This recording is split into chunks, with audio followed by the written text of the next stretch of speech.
بسم اللہ الرحمن الرحیم نحمده ونصلی علی رسولہ الکریم۔ سیرت طیبہ انشاءاللہ اب یہ سلسلہ چلے گا۔ یہ کچھ تمہیدی باتیں ہیں، انسانی زندگی، اس کی ضرورتیں اور قوانین قدرت۔ آپ دیکھتے ہیں ہم اس دنیا میں رہتے ہیں اور یہاں ہر انسان کی ضرورت ہے، کھانا اس کی ضرورت ہے، پینا اس کی ضرورت ہے، وغیرہ وغیرہ، اور اللہ تعالیٰ نے اس کی ضرورتیں پوری کرنے کے لیے بہت سی چیزیں بنائی ہیں۔ ہوائیں چلتی ہیں، پانی چلتے ہیں، زمین سے زراعت نکلتی ہے، اوپر سے پانی برستا ہے، سب نظام انسانوں کی ضرورتوں کے لیے۔ سورج نکل رہا ہے، چاند نکل رہا ہے، ستارے نکل رہے ہیں، سب نظام اور قدرت کا قانون چل رہا ہے، قوانین قدرت۔ اب آپ دیکھیں اگر کوئی کہے کہ نہیں سورج کی روشنی کیوں زیادہ، چاند کی روشنی کیوں کم، سورج دن میں کیوں نکلتا ہے، چاند رات میں کیوں نکلتا ہے، تو اس کی وجہ کسی کو نہیں معلوم۔ قوانین قدرت ہے، چل رہے ہیں اور ہم اس میں جی رہے ہیں۔ اب انسانوں کی ضرورتیں دو قسم کی ہیں، ایک انسانوں کی ضرورتیں جسم کی ہیں، اس کے لیے اللہ تعالیٰ کے نظام، ایک انسانوں کی ضرورتیں ہیں روح، روح کی ضرورتیں ہیں انسان کی، روح کی غذا ہے، اس کے لیے اللہ تعالیٰ پیغمبر بھیجتے ہیں۔ جسمانی زندگی کے اندر اور جسمانی نظام سے فائدہ اٹھانے کے اندر کافر مسلمان برابر ہے۔ کافر نے یہ نہیں کہا کہ میں اللہ کی نہیں مانتا ہوں تو میں اللہ کے پیدا کردہ سورج سے کیوں روشنی حاصل کروں، وہ انکار کر دے۔ ایک کافر جب اللہ کی نہیں مانتا تو کہہ دے کہ میں اللہ کے پیدا کیے ہوئے چاند سے بھی نہیں فائدہ حاصل کروں، اور ایک کافر جب اللہ کی نہیں مانتا، اللہ کو نہیں مانتا تو انکار کر دے کہ میں اللہ کے پانی کو نہیں استعمال کروں، اور ایک کافر جب اللہ کی نہیں مانتا، اللہ کو نہیں مانتا تو انکار کر دے کہ میں اللہ کے ہوا میں سانس نہیں لوں گا، کر دے، اس کی طاقت ہے تو۔ اس جسمانی نظام کے اندر سب برابر ہے، لیکن جب روحانی نظام آتا ہے، اللہ کی طرف سے تعلیمات آتی ہیں، تو پھر کہتے ہیں ایسا کیوں ہے، ایسا کیوں ہے۔ وہاں نہیں کہتے ایسا کیوں ہے، ایسا کیوں۔ انبیاء کرام کو اللہ تعالیٰ بھیجتے ہیں، قانون قدرت کیا ہے، اللہ تعالیٰ ان کو نشانیاں دیتے ہیں۔ انبیاء کرام جب آتے ہیں تو لوگوں کا سلوک کیا ہوتا ہے، لوگ دو قسم پر ہو جاتے ہیں۔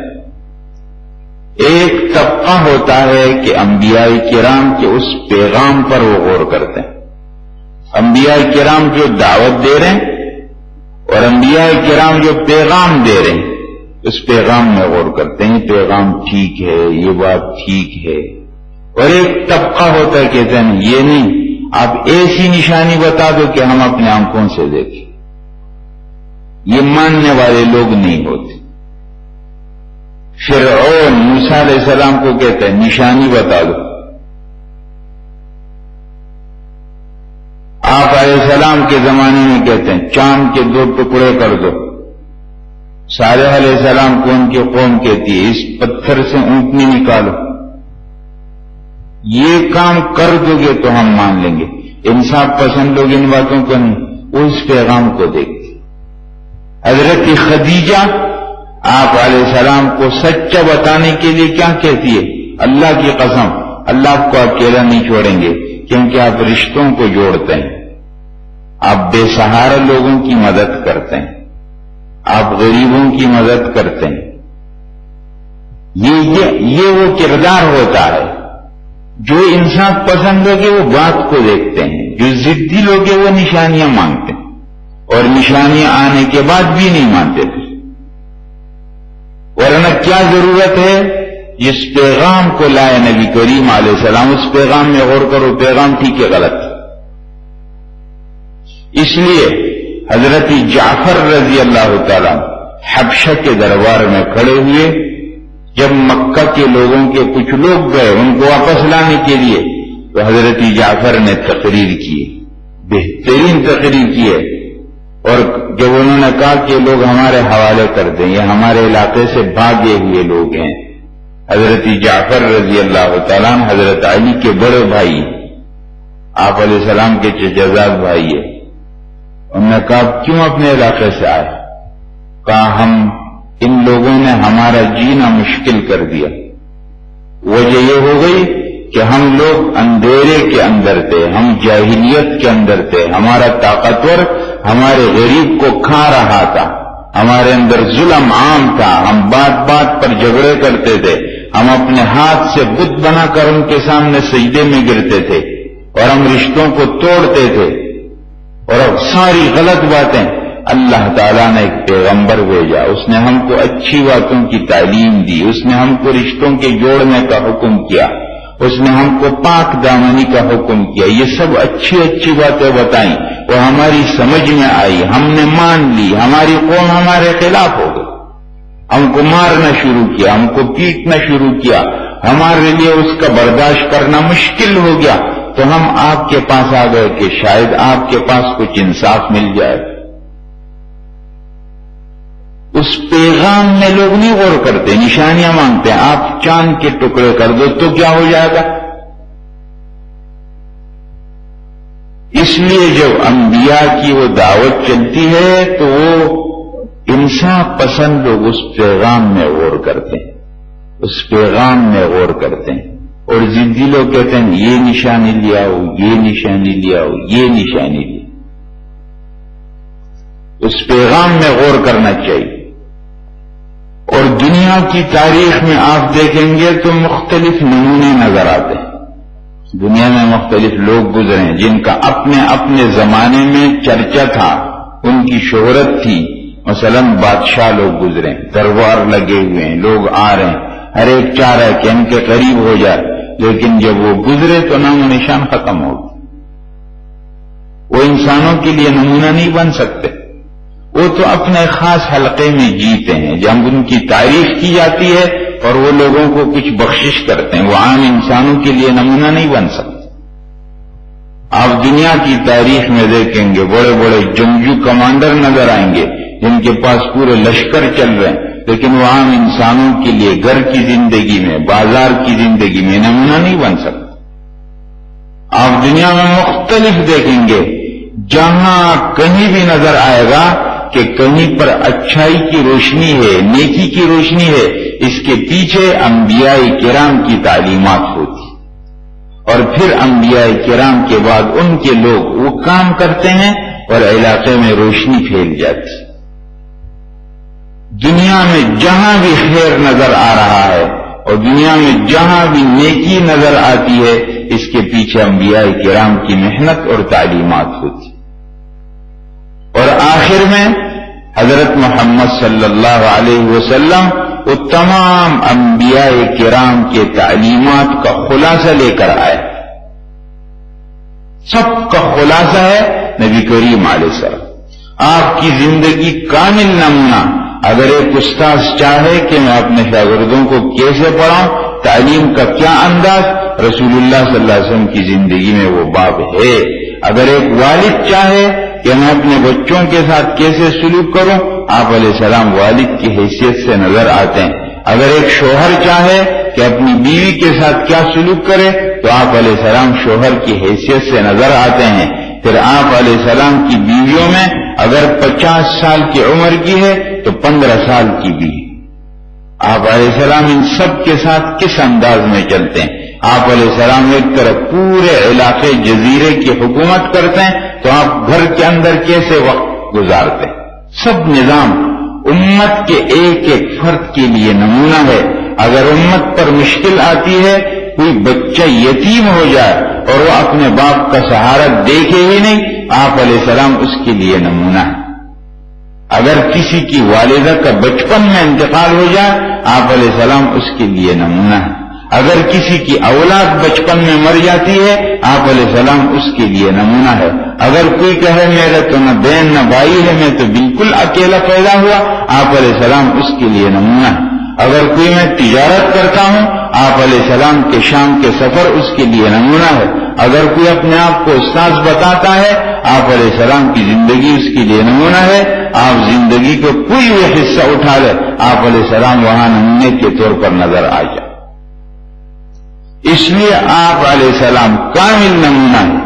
آپ علیہ السلام کی نقل کوئی کرے گا وہ اللہ کے پاس ہو جائے گا، قبول ہو جائے گا، اور آپ علیہ السلام کے طریقے سے ہٹ کر ادھر ادھر ہو جائے گا تو پھر ناکام ہو جائے گا۔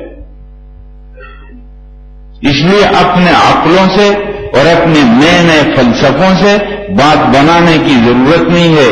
آپ علیہ السلام کا ہمارے پاس پورا سب موجود ہے، اسی کے نقل اتارنے کی ضرورت۔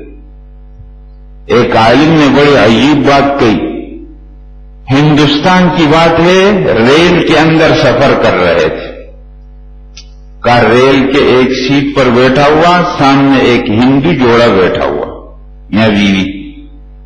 یہ عالم کی اچانک نظر پڑی تو وہ خاتون دیکھ رہی تھی۔ ایک دفعہ پھر جو کچھ دیر کے بعد نظر پڑی تو دیکھو مسلسل دیکھ رہی۔ تو یہ عالم نے ان کے شوہر کو کہا کہ آپ کی جو گھر والے ہیں ان کا اس مسلسل مجھے دیکھنا یہ مجھے پسند نہیں ہے، تو آپ ان کو کہیں کہ اس طرح نہ کریں۔ انہوں نے وجہ پوچھی کہ اصل میں بات کچھ اور ہے۔ بات یہ ہے ہمارا ایک بیٹا تھا اور اس کی شکل بالکل آپ سے ملتی جلتی، اب آپ کو دیکھ کر کے اس کو اپنا وہ بیٹا یاد آ گیا۔ اب یہ اس کے اختیار میں نہیں ہے، یہ غیر اختیاری۔ حضرات آپ جانتے ہیں ایسا ہے یا نہیں ہے؟ اگر ماں باپ کو ایسا ایک بچہ نظر آ جائے جو ان کے بچے سے ملتا جلتا ہو اور ان کی طرح ہو، ماں باپ کو اس بچے سے کیسے محبت ہو جاتی ہے کہ ہمارے بچے کی طرح۔ اللہ تعالیٰ کو محبت ہے اپنے پیارے پیغمبر حضرت محمد صلی اللہ علیہ وسلم سے، جو رسول اللہ صلی اللہ علیہ وسلم سے ملتا جلتا ہوگا اللہ کی محبت اس کو بھی نصیب ہو جائے۔ قل ان کنتم تحبون اللہ فاتبعونی یحببکم اللہ، رسول اللہ صلی اللہ علیہ وسلم کی اتباع کرو، اللہ تم سے محبت کرے، اللہ کی محبت نصیب ہو جائے گی، اور جب اللہ کی محبت نصیب ہو جائے گی اس پوری کائنات کی محبت نصیب ہو جائے گی۔ اس لیے یہ بات طے کرنی ہے کہ اپنی زندگی کو سنت کے سانچے میں ڈھالنا، رسول اللہ صلی اللہ علیہ وسلم کی سنتوں کی نقل اتارنی ہے، بہت کم وقت میں اور بہت آسانی کے ساتھ بہت بڑا اجر ہم حاصل کر سکتے ہیں، اور اگر اپنی ترتیب چلائیں گے تو بہت تھک جائیں گے اور بہت لمبے وقت کے اندر بھی کچھ نہیں ملے گا۔ سنت کی اتباع ضروری، سنت کی اتباع ضروری۔ انشاءاللہ اس مجلس کا مقصد یہی کہ آپ علیہ السلام کا وہ زندگی کا وہ نمونہ ہمارے سامنے آ جائے، اور ہم اس مختصر سی زندگی کو آپ علیہ السلام کی ترتیب پر گزار کر اس دنیا سے رخصت ہو جائے اور ہمیشہ کی نعمتوں کے ہم مستحق ہو جائیں۔ جب سیرت اور تاریخ بیان ہوتی ہے تو یہاں ایک بات ضروری ہے، مثلا بہت سے لوگ اپنے بڑوں کی تاریخ بیان کرتے ہیں، لیکن اس میں 4 شرطیں ہیں۔ ایک کو کہتے ہیں تاریخیت۔ تاریخیت کا کیا معنی ہے کہ تاریخی اعتبار سے وہ باتیں مضبوط ہو، کچی باتیں نہ ہو۔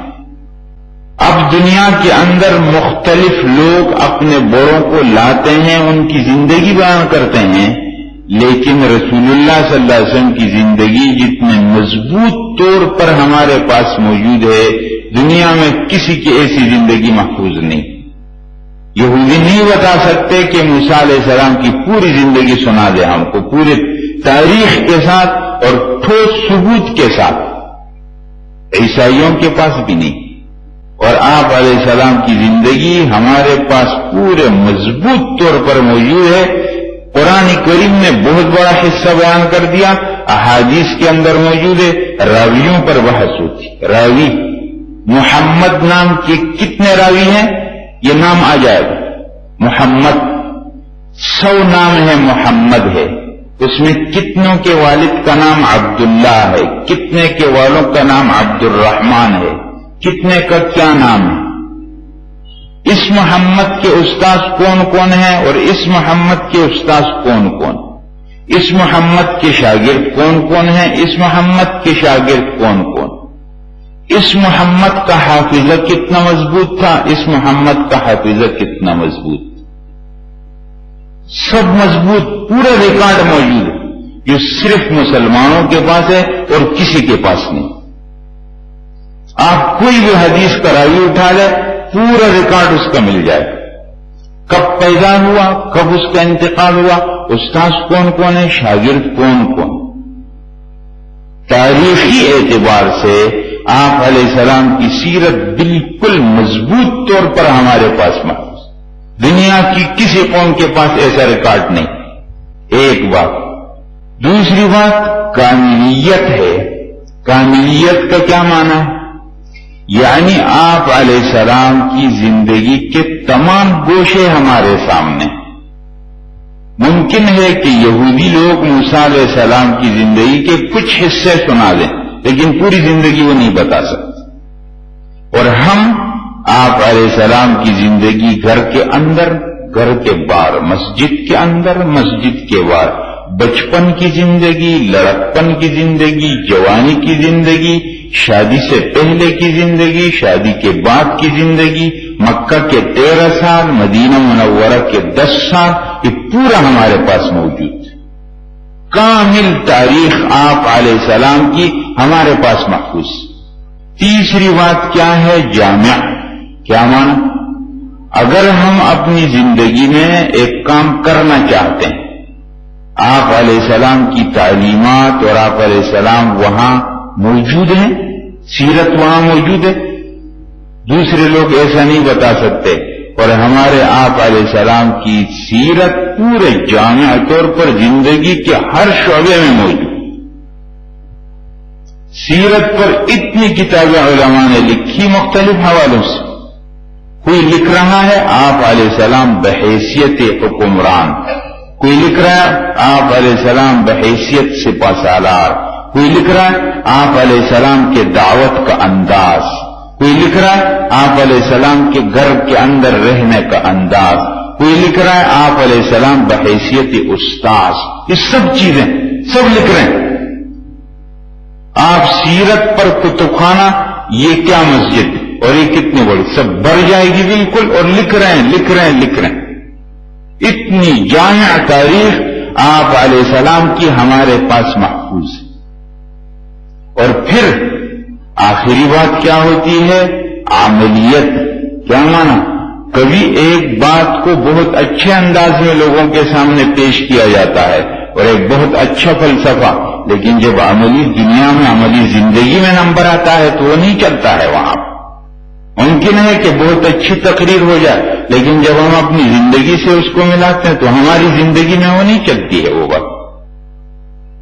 یا بولنے والے کی اپنی زندگی، اپنا عمل اس کے ساتھ نہیں دیتا۔ آپ علیہ السلام جو بات کر رہے ہیں تو ساتھ آپ کا عمل بھی ساتھ ساتھ چل رہا ہے۔ جو بات کر رہے ہیں عمل موجود ہے ساتھ، کر کے بتا رہے ہیں۔ اس لیے یہ 4 باتیں ہیں، تاریخی اعتبار سے مضبوط، سارے گوشے اس کے سامنے، اور ہماری زندگی کے تمام شعبوں کو جامع ہو، اور عملی طور پر یہ 4 باتیں رسول اللہ صلی اللہ علیہ وسلم کی سیرت میں موجود ہیں ہمارے۔ یعنی کوئی آدمی چاہے میں اپنی زندگی کو ٹھیک لائن پر لانا چاہتا ہوں تو آپ علیہ السلام کی وہ لائن ہے موجود پہلے سے۔ آپ علیہ السلام پوری لائن دے کر چلے گئے، ویسا اس پر چلنا ہے اور کچھ کرنے کی ضرورت نہیں۔ یہ 4 باتیں۔ اب ہم جو سیرت کو سنیں گے تو کیا فائدہ ہوگا؟ یہ 3 باتیں۔ ایک تو ہمارے ایمان اور یقین کے اندر پختگی ہو جائے، رسول اللہ صلی اللہ علیہ وسلم پر ایمان، اللہ تعالی پر ایمان، رسول اللہ صلی اللہ علیہ وسلم کی لائی ہوئی تعلیمات پر ایمان پکا ہو جائے، یقین اس میں آ جائے. اور دوسری بات، رسول اللہ صلی اللہ علیہ وسلم کی زندگی کو سن کر پڑھ کر آپ علیہ السلام کے ساتھ محبت میں اضافہ ہو جائے. اور تیسری بات، آپ علیہ السلام کی زندگی معلوم کر کے ہم اپنی زندگی کا سلیقہ سیکھیں کہ زندگی کس طرح گزاری جاتی. تو یہ وہ باتیں ہیں تمہید کے طور پر